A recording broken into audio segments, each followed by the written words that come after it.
Hello everyone, welcome to PyCat Academy. Hope you all are doing good.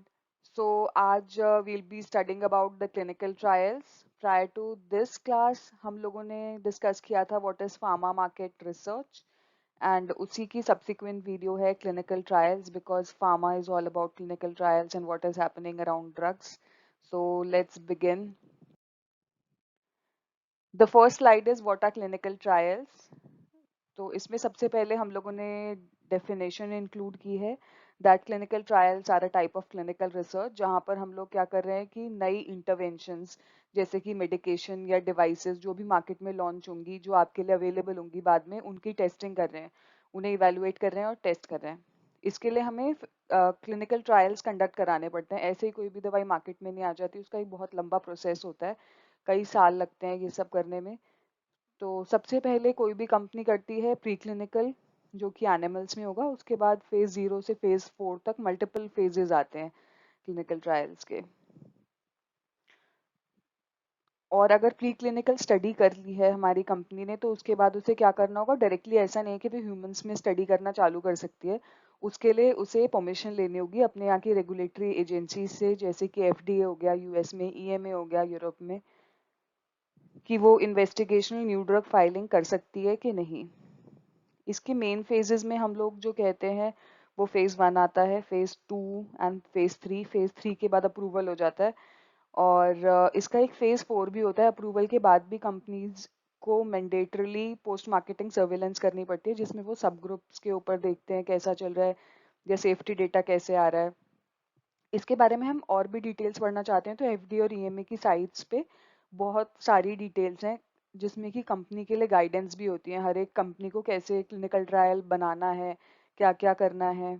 हम लोग उसके बारे में भी डिस्कस कर सकते हैं डिटेल्स में लेकिन this is the basic slide जिसमें अभी हम लोग बेसिक डेटा खाली देखेंगे superficially just will be touching upon क्योंकि detail is very vast then the second slide is why clinical trials are conducted किसी भी कंपनी को जरूरत ही क्यों पड़ रही है क्लिनिकल ट्रायल करने की वही जो हम लोगों ने अभी पहले डिस्कस किया कि कोई भी ट्रीटमेंट ऑप्शन जो है वो डायरेक्टली मार्केट में नहीं आ सकता जब तक उसकी टेस्टिंग नहीं हुई है क्योंकि आपको पता ही नहीं है उसका कि सेफ्टी कैसी रहने वाली है एफिकेसी कैसी रहने वाली है तो जब भी हम कहते हैं कि किसी न्यू प्रोडक्ट की डिस्कवरी या डेवलपमेंट हमें करनी है तो then we require clinical trials तो ट्रीटमेंट में हमारी क्या क्या चीज़ें आने वाली हैं it can include drug here in drug in means medication it can be a medical device और आजकल बायोलॉजिक्स की भी हम बहुत बात करते हैं जैसे कि वैक्सीन आप देख ही रहे हो कोविड वैक्सीनेशन के ऊपर आपको हमेशा दिखता है कि कितने ट्रायल्स चल रहे हैं हम लोगों ने बच्चों में आजकल ट्रायल्स देख रहे हैं अडल्ट में ऑलरेडी बहुत सारी वैक्सीन अप्रूव हो चुकी हैं फिर ब्लड प्रोडक्ट्स उससे रिलेटेड या फिर जीन थेरेपीज आ रही हैं then after that is potential treatments of first study on lab animals जिसे हम लोग कह रहे हैं प्री क्लिनिकल है ये हम लोग वहाँ देखेंगे कोई टॉक्सिसिटी तो नहीं है उसके बाद अगर सेफ्टी प्रोफाइल एक्सेप्टेबल है तो एफडीए या ईएमए आपको परमिशन देगी कि आप क्लिनिकल ट्रायल स्टार्ट कर सकते हो तो क्लिनिकल ट्रायल्स का अपना एक पर्टिकुलर फॉर्मेट होता है जिसमें कि कंपनीज डेटा रिपोर्ट करती हैं या फिर ट्रायल्स कंडक्ट कराती हैं and this is a very long process and very much regulated इसके लिए ऐसा नहीं कि रेगुलेशंस इसके लिए बहुत सारी अवेलेबल हैं आपके पास बहुत सारे गाइडेंस डॉक्यूमेंट्स हैं जिसमें कि पेशेंट सेफ्टी पेशेंट के राइट्स इन सब के ऊपर भी बहुत सारा ध्यान रखा जाता है then we can start with the phases of clinical trial जिसमें कि the first one is pre clinical इन्हें हम लोग कहते हैं कि दीज आर एनिमल स्टडीज क्योंकि हम लोगों को क्या करना है सबसे पहले एनिमल्स के ऊपर टेस्टिंग करनी होती है and we will explore if new drug may work और नॉट अगर यहाँ पर उनको डेटा अच्छा मिलता है तो what they can do is company IND filing करती है जहाँ पर कि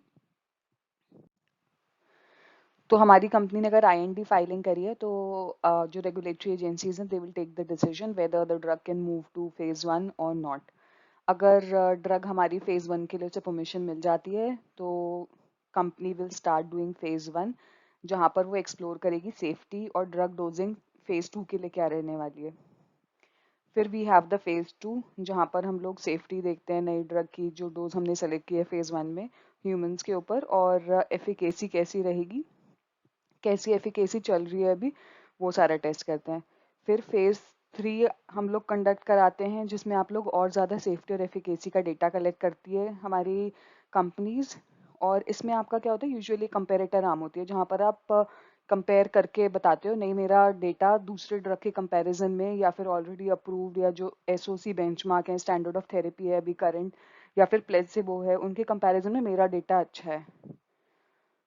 फिर कंपनी फाइल करती है एफडीए सबमिशन के लिए और रिव्यू के लिए, एंड उसके बाद अगर उसे अप्रूवल मिल जाता है तो कंपनी को करनी होती है पोस्ट मार्केटिंग सर्विलांस, जिसे आप फेज 4 भी कहते हो। और इसमें हम लोग चेक करते हैं लॉन्ग टर्म इफेक्टिवनेस कैसी है ड्रग की, और सब ग्रुप एनालिसिस भी इसमें आप कह सकते हो, बेनिफिट्स कैसे रहेंगे और कॉस्ट कैसी रहेगी। अब इससे नेक्स्ट स्लाइड में हम लोग इसकी और भी ज़्यादा डिटेल्ड स्टडी पढ़ेंगे, जिसमें कि आता है, इसमें हम लोगों ने फेजेस ऑफ क्लिनिकल ट्रायल को सब डिवाइड किया हुआ है। We have described it, participants कितने रहते हैं, डोज क्या रखती है कंपनी, और कितने टाइमिंग के लिए ये वाले ट्रायल्स चलते होते हैं। तो सबसे पहला हम स्टार्ट करेंगे फेज 0 के साथ। इसे हम माइक्रो डोजिंग स्टडी भी कहते हैं। अब आप लोगों ने प्री क्लिनिकल करा लिया, एनिमल स्टडी हो गई, तो कंपनी सबसे पहले क्या होता है, कुछ पर्टिकुलर वेरी फ्यू पार्टिसिपेंट्स, जैसे कि 10 से 15 पार्टिसिपेंट्स के ऊपर देख लेती है पीके और पीडी प्रॉपर्टीज कैसी हैं ह्यूमंस में। जो हम लोगों ने एनिमल्स में प्रिडिक्ट किया था कि नहीं इसका पीके पीडी डेटा बहुत ही पॉजिटिव है, अच्छा रहता है, तो पहले कुछ ह्यूमंस में टेस्ट कर लेते हैं। यहाँ पर डोज स्मॉल डोज देते हैं हम लोग, over a short period of time, ये कुछ ही महीने का होता है। Then if the data is positive the trial will progress to phase 1, जहाँ पर हम लोग क्या देखेंगे, सेफ्टी टॉलरेबिलिटी कैसी है, पीके पीडीज, मैक्सिमम टॉलरेटेड डोज कितनी है, मतलब किस डोज के बाद से एडवर्स रिएक्शन कम हो जाते हैं, what is the maximum dose जहाँ पर एडवर्स रिएक्शन सबसे कम आ रहे हैं और एफिकेसी अच्छी है। और यहाँ पर हम लोग फेज 2 में कौन सा वाला डोज यूज करने वाले हैं वो भी डिटरमाइन कर लेते हैं। ये ओपन लेबल स्टडी होती है। ब्लाइंडिंग का मतलब है कि आप लोगों ने जो, मतलब हमें क्लिनिकल इन्वेस्टिगेटर है जो दवाई दे रहा है उसे आइडिया है किसको उसने प्लेसिबो दिया है या किसको कौन सी डोज चल रही है, क्या ड्रग चल रही है। अगर यहाँ ब्लाइंडिंग लिखा होता तो मतलब उसे भी आइडिया नहीं है। It can B a single level blinding, और मास्किंग भी कहते हैं इसे, डबल लेवल, मतलब उससे ऊपर ऊपर के लोग जो आते जाएंगे, क्लिनिकल इन्वेस्टिगेटर उससे ऊपर वाला इन्विजिलेटर, दो लोगों को आइडिया नहीं है तो क्या है, ऐसे होता है। फिर पार्टिसिपेंट्स में क्या आएगा, जो फेज 1 हमारी स्टडी होती है उसमें हेल्दी ह्यूमन वॉलंटियर्स लेते हैं हम लोग, सबसे ज़्यादा चांसेस हैं उसके। लेकिन अगर आपकी कोई साइटोटॉक्सिक ड्रग्स हैं या फिर एड्स है किसी को, तो हम लोग पेशेंट वॉलंटियर्स लेते हैं। इसमें पेशेंट का पॉपुलेशन या फिर एन जिसे हम कहते हैं वो साइज होगा, 20 से 80 पार्टिसिपेंट्स के ऊपर हम लोग कर रहे होंगे ये वाली स्टडी। डोज इसमें चेक करते हैं हम लोग सिंगल असेंडिंग डोजेज या मल्टीपल असेंडिंग डोजेज, और फूड के साथ ड्रग का इफेक्ट कैसा रहने वाला है ये भी यहीं पर चेक करते हैं। It can last up to several months. Then phase 1 के बाद the trial will go to phase 2, which is the therapeutic exploratory trial. यहाँ पर फोकस होता है हमारा एफिकेसी को एक्सप्लोर करना और सेफ्टी हमारी सही चल रही है कि नहीं। यहाँ पर पार्टिसिपेंट्स का साइज बढ़ जाएगा, 200 से 300 हो जाएंगे। और यहाँ पर हम लोग फिर मल्टीपल डोज ट्रायल्स होते हैं। अभी हम लोग ये खाली ऐसे अभी डिस्कस कर रहे हैं, उसके बाद मैं आपको इसके रिजल्ट्स कैसे होते हैं और देखने में ये सारा जो हम देख रहे हैं ना डेटा, ये एक्चुअली में जब रिपोर्ट होता है तो दिखता कैसा है, या फिर हमारे ट्रायल्स हमें देखने में क्या क्या डेटा दिखाई देता है, वो सब हम आगे सब्सिक्वेंट स्लाइड्स में देख सकते हैं, या फिर सब्सिक्वेंट वीडियोस जो आएंगी उसमें डिस्कस करेंगे। उसके बाद हमारा आएगा this can last up to 2 years। Then जब हमारा फेज 2 का पॉजिटिव डेटा है तो ये फेज 3 में चली जाएगी ड्रग। इसके बीच में आपको कभी कभी फेज 1/2, मतलब ये दोनों मिक्स करके फेज 1/2 ट्राई कंपनी चला रही होती है, या फेज 2/3 चल रहे हैं, आजकल ऐसे आपको बहुत सारे मिलेंगे। ये सारा जो डिस्क्रिप्टिव चीज़ें हैं या फिर जो थोड़ा बहुत हमारा डिफरेंसेस हैं, this we can cover in subsequent sessions. तो फेज 3 जो है हमारा, it is to confirm the safety and efficacy, and then we have इसमें पार्टिसिपेंट्स का साइज बढ़ता जाएगा, क्योंकि इसके बाद ही आपका कंपनी फाइलिंग और रिव्यू के लिए अप्लाई कर देगी, और इसी के बाद हमारे अप्रूवल हो जाता है।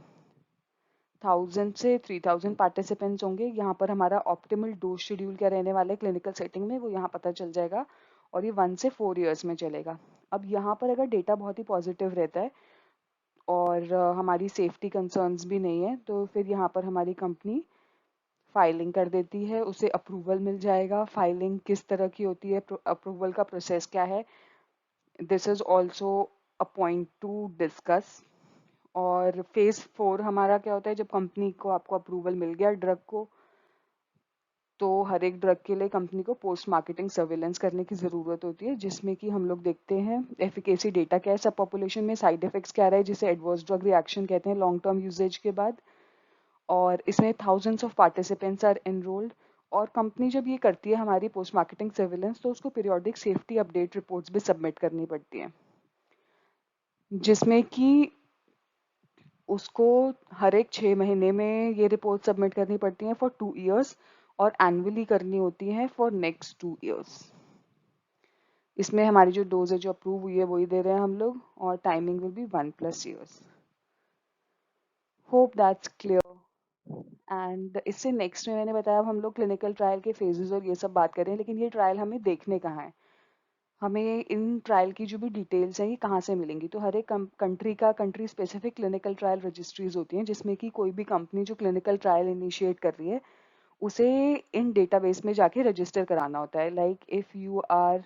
Doing a US specific trial और ग्लोबल ट्रायल, यूजुअली सबसे जो वेल प्रेफर्ड होता है आपको यहाँ पर मिल जाएगा वो। यूएस में जितने भी रजिस्टर्ड ट्रायल्स होंगे वो clinicaltrials.gov पे होंगे, और ये बहुत ही ज़्यादा अपडेटेड होती है, आपको इसमें रेगुलर अपडेट्स आते रहते हैं। Same goes with EU. EU में आपको कंट्री स्पेसिफिक ट्रायल्स भी मिल जाते हैं, जैसे अगर कोई भी ट्रायल है तो एक कंपनी ऐसा तो है नहीं एक ही कंट्री में करा रही होगी वो ट्रायल, तो वो यूरोप की अलग अलग कंट्रीज में करा रही होगी, तो आपको जो ट्रायल का रजिस्ट्रेशन आईडी होगा वो सेम होगा, and it will be mention कि कौन सी कंट्री में चल रहा है। उसके बाद जापान के लिए हमारे पास ह्यूमन है। यहाँ पर हम लोगों ने क्लिनिकल ट्रायल रजिस्ट्री लिखी हुई है, और इसके यहाँ पर आपको लिंक भी दिया हुआ है। फिर ऑस्ट्रेलिया न्यूजीलैंड की कॉमन रजिस्ट्री है, हेल्थ कनाडा का ये है, और WHO में हमारे वर्ल्ड वाइड होते हैं, लेकिन ये बहुत ज़्यादा अपडेटेड नहीं होती, शायद इसमें 1 month या 2 weeks ऐसे कुछ स्पेसिफाइड होता है कि इतने वीक्स के बाद के होते हैं, तो डेली बेसिस का नहीं है, हर एक 2 हफ्ते में अपडेटेड है या कुछ ऐसे।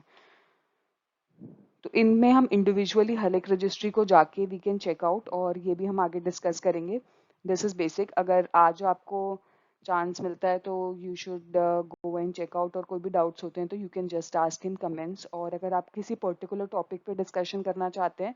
तो वो भी कर सकते हैं। तो अपकमिंग सेशन में हम लोगों को क्या करना है, why and how to use clinical trial registry, क्योंकि ट्रायल हम अब क्लिनिकल ट्रायल के बेसिक टर्म्स क्या है वो तुम्हें पता चल गए हैं, फेजेस पता चले हैं। इसके बाद हमारे पास टर्मिनोलॉजी आएगी क्लिनिकल ट्रायल्स की, और टर्मिनोलॉजी में जाने के लिए हमें पहले एक बार क्लिनिकल ट्रायल देखना पड़ेगा कि उसकी डिटेल्स में आता क्या क्या है, एंड उसको हमें यूज़ कैसे करना है ये भी हम लोग नेक्स्ट सेशन में ही करेंगे। एंड इफ़ यू वांट कि हम ऐसे सेशंस कंटिन्यू रखें, so you can just let us know in comments, and please do like, share and subscribe our channel. Thanks a lot. Take care.